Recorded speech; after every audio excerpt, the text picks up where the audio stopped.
Hello students, welcome to our channel solution pharmacy. तो जैसा आप जानते हैं हम लोग यूनिट 4 पढ़ रहे हैं मेडिसिनल केमिस्ट्री का, और हमने लास्ट क्लास में स्टेरॉइड का इंट्रोडक्शन एंड ऑल सब कुछ पढ़ा था। हमारे सिलेबस में एक ज़रूरी चीज़ है that is nomenclature of steroids.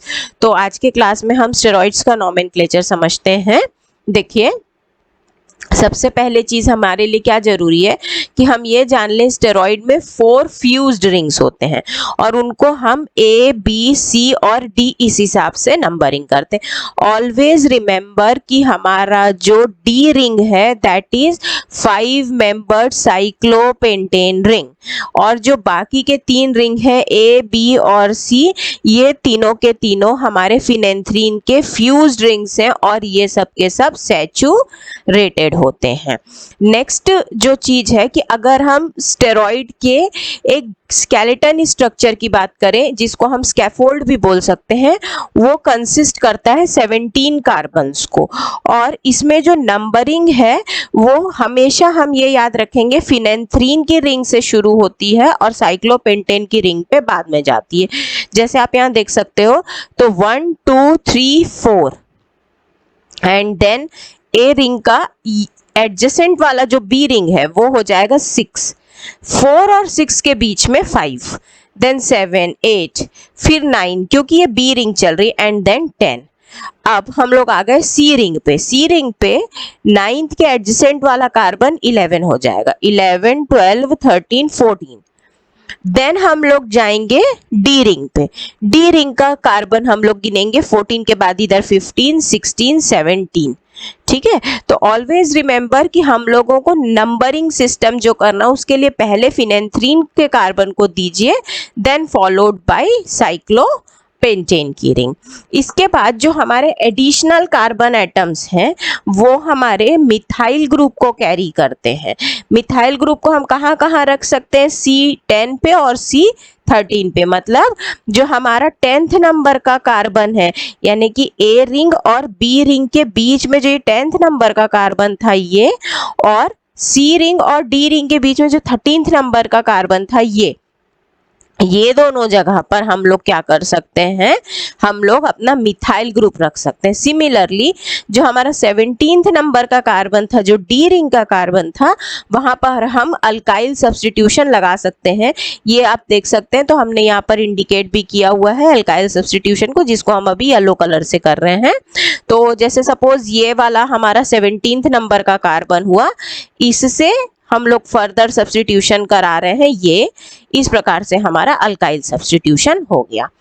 Next है हमारा जो सिस्टमैटिक नेम है वो हम किस प्रकार से रखेंगे। देखिए, जब हमारे पास एक ऐसा स्टेरॉइड है जिसमें 27 कार्बन हो, ऐसा स्टेरॉइड जिसके अंदर 27 नंबर ऑफ कार्बन्स प्रेजेंट हो, then it is known as cholestane. जिसमें 21 नंबर ऑफ कार्बन हो दैट इज प्रेग्नेन, 19 कार्बन हो दैट इज एंड्रोस्टेन, 18 कार्बन हो स्ट्रेन, और 17 कार्बन हो गोनेन। तो ये है हमारा, जिसको हम वर्ड रूट नेम या स्टेम नेम बोल सकते हैं। 27 कैसे हुआ? अगेन स्टूडेंट्स, हम अपना 17 तक रखेंगे, 18 बीच में, 19 बीच में, सब हो गया। देन जो हमारा साइड चेन 17th से अटैच है वो हमारे एडिशनल कार्बन्स को कैरी करेगा।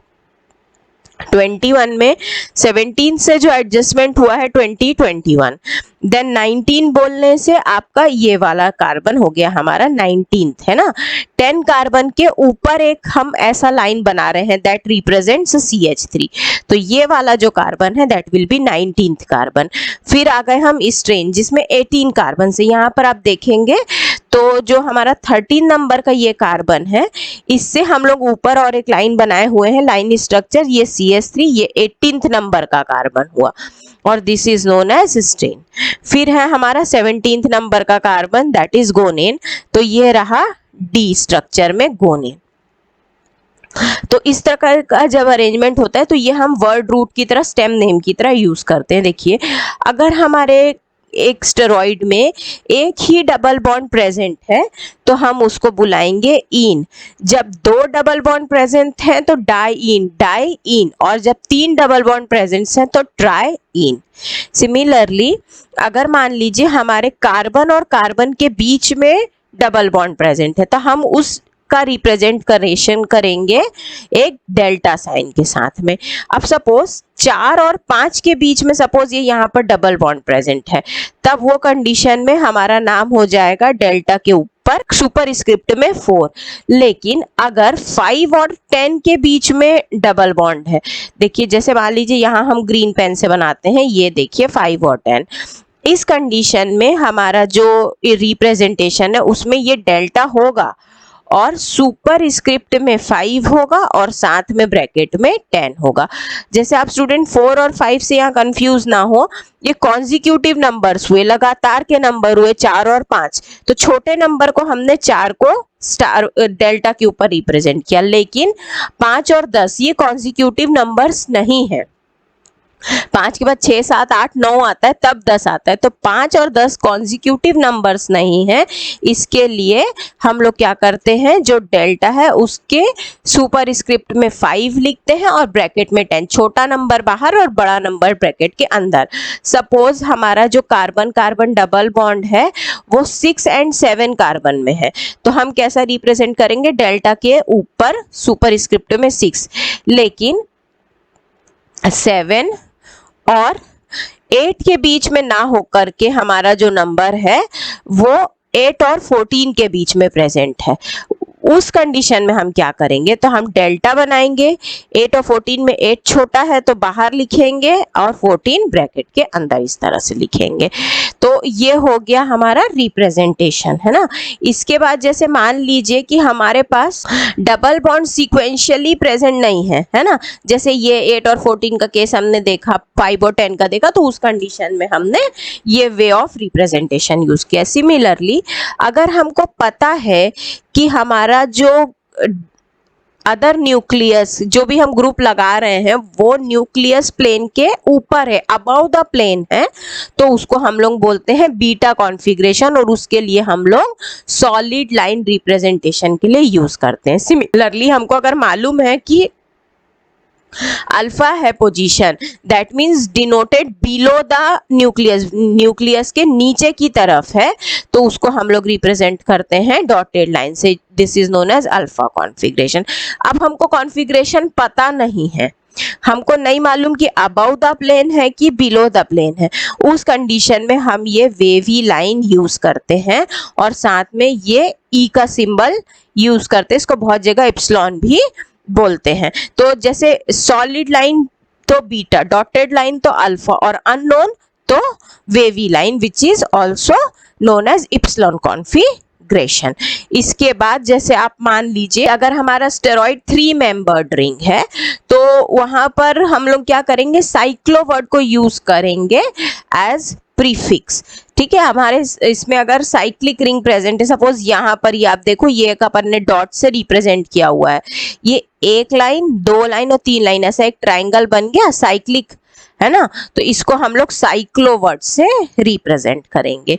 इसके बाद अगर हम कॉन्फ़िगरेशन की बात करें तो हमेशा जो हमारा 5th नंबर वाला कार्बन है वहां पर हम H को रिप्रेजेंट कर देते हैं और उसको हम नाम से बता भी सकते हैं, दैट 5B। सिमिलरली अगर 5 अल्फा सीरीज की हम बात करें तो ये हमारा एलो सीरीज होता है, और बीटा सीरीज की बात करें तो वो नॉर्मल सीरीज होता है। इसी प्रकार से अगर हम रिंग में ये देखें कि किसी प्रकार का कोई कॉन्ट्रैक्शन हुआ है, हमारी रिंग किसी भी तरीके से थोड़ी बहुत सिकुड़ गई है, छोटी हो गई है, उस कंडीशन में हम लोग क्या करेंगे, नॉर वर्ड को एज अ प्रीफिक्स यूज करेंगे। जैसे अगर हम इस स्ट्रक्चर की बात करें तो यहाँ पर हमारी जो रिंग है वो थोड़ी सी छोटी हुई है, स्क्वीज हुई है, तो हम लोग यहाँ पर नॉर वर्ड यूज कर रहे हैं। और नॉर वर्ड को हम कब भी यूज कर सकते हैं, जब हमारा जो जो साइड चेन है, ये वाला जो साइड चेन है, यहाँ पर मिथाइल ग्रुप एब्सेंट हो, मिथाइल ग्रुप प्रेजेंट ना हो, वो कंडीशन में भी हम नॉर यूज कर सकते हैं। अल्टीमेटली मिथाइल ग्रुप नहीं है तो हमारा रिंग छोटा हुआ है। इसके बाद जैसे मान लीजिए हम लोगों का रिंग बड़ा हो जाए, अगर रिंग का एनलार्जमेंट हो जाए, जैसे आप इस पोर्शन में देख सकते हो, यहाँ पर 7-8 मेंबर्ड रिंग को हम यूज करते हैं, वो कंडीशन में हम नाम यूज करते हैं होमो। जैसे सिकुड़ जाता है रिंग तो नॉर, और रिंग बड़ा हो जाता है तो होमो। इस प्रकार से ये रिंग का एनलार्जमेंट हुआ तब हम वर्ड यूज करते हैं होमो। नेक्स्ट है, अगर हमारा रिंग का कोई फ्यूजन होता है स्टेरॉइड में, वो भी कहाँ पर, जो हमारा टर्मिनल ग्रुप है, तो वहां पर हम लोग क्या करते हैं, एक ब्रोकन बॉन्ड का यूज करते हैं शो करने के लिए, और प्रीफिक्स यूज करते हैं seco. See this is the word seco. फिर प्रायोरिटी ऑर्डर होता है जो सफिक्स के लिए carboxylic acid, then carbonyl, alcohol, amine, ether, और जो कार्बन नंबर है वो प्लेस होता है सफिक्स के फ्रंट में। हमारे सपोज 17th नंबर पे चेंज है तो ये हो गया हमारा 17, मतलब हमारा जो सफिक्स है वो हमारा कार्बन का नंबर यूज करेगा। तो ये थे स्टूडेंट्स कुछ हमारे नॉमेनक्लेचर के रूल्स स्टेरॉइडल ड्रग्स के लिए। आई होप आपको ये कंटेंट समझ में आया होगा। अब देखिए अपन इसका साथ साथ में स्टेरोकेमिस्ट्री भी समझते हैं। तो जो सब्स्टिट्यूशन है उसके लिए अपन को पता चल गया नॉमेनक्लेचर से ही कि जब बीटा होगा तो सॉलिड, और अल्फा होगा तो डैश, और अननोन होगा तो वेवी, जिसको हम लोग इप्सिलॉन से भी रिप्रेजेंट करते हैं। अब कोई बॉन्ड सपोज इस प्लेन के, यानी कि ये हो गया आपका मॉलिक्यूलर प्लेन, मॉलिक्यूलर प्लेन के सीधा है परपेंडिकुलर, तो इसको हम बोलते हैं एक्सियल बॉन्ड। और कोई बॉन्ड जो है मॉलिक्यूलर प्लेन के हॉरिजॉन्टल है तो उसको हम बुलाते हैं equatorial bond. Aliphatic side chain जो है उसमें हम क्या मान लेते हैं, वहां पर क्या होगा, बीटा का कॉन्फ़िगरेशन। इसी प्रकार से सिस, ट्रांस, सिन, एंटी, इनको भी हम यूज करते हैं हमारे स्टीरियोकेमिस्ट्री रिप्रेजेंटेशन के लिए अपने स्टेरॉइडल ड्रग्स में। देखिए आप जैसे इस अगर स्ट्रक्चर की बात करें तो ये हमारा 5 अल्फा एंड्रोस्टेन का स्ट्रक्चर है, और इसमें ये आप देखिए जैसे ये हमने बीटा लिखा है और ये ई लिखा है, इसका क्या मतलब है कि ये बीटा है पोजीशन, ये देखिए आप स्ट्रॉन्ग बॉन्ड बना है, और ई इक्विटोरियल बॉन्ड के लिए लिखा है। ऐसे ही ये देखिए डॉटेड है, that is for alpha configuration, और ये हो गया ई इक्विटोरियल बॉन्ड। यहाँ आप देख सकते हैं तो यहाँ पर एक्सियल बॉन्ड है अल्फा है। तो जैसे अब आप इसमें देखें कोलेस्ट्रॉन, एंडोस्टेन, प्रेग्नेन, ये 2 फॉर्म्स में एग्जिस्ट करता है, चेयर और बोट। और हमेशा की तरह जो चेयर फॉर्म होती है वो ज़्यादा स्टेबल होती है as compare to boat form, because इसमें एंगल स्ट्रेन बहुत ही कम होता है। तो जो हमारा नॉर्मल हम चेयर और ऐसा वाला चेयर फॉर्म जानते हैं, या तो फिर ऐसा जो हम बोट का फॉर्म जानते हैं, ये दोनों में होता है हमारा कॉन्फ़िगरेशन एग्जिस्ट चेयर फॉर्म पे एंड बोट फॉर्म पे, और हमेशा की तरह हमारा जो चेयर फॉर्म होता है वो ज़्यादा स्टेबल होता है। तो ये था students stereochemistry and nomenclature steroid compounds का। आई होप आपको ये कंटेंट समझ में आया होगा।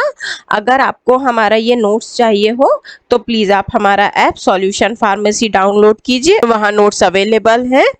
तो हम लोग नेक्स्ट क्लास में इसका क्लासिफिकेशन, मैकेनिज्म और कुछ रिमेनिंग चीज़ें देखेंगे। Till then thank you so much.